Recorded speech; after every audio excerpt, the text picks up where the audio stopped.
याचा विचार करता आला पाहिजे. असं आपणच नाही तर आपल्यापेक्षा श्रेष्ठ असे सगळेच लोक मिळतात. आपण स्वप्न ही निर्माण करावी लागतात. किती स्वप्न उत्पन्न होतात हे आपल्याला माहिती नाही.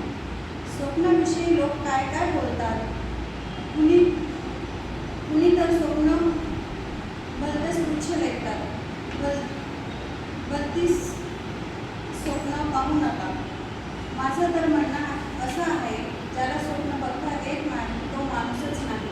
जे स्वप्न आपल्याला समृद्ध करतं ते बघण्यासाठी संवेदनशील मन असावं लागतं. ज्याच्याकडे असं तीव्र संवेदनशील मन असतं ती माणसं आपल्याला स्वप्नपूर्तीसाठी वाटते ते करतात. इतरांपासून आपल्याला वेगळं करतात.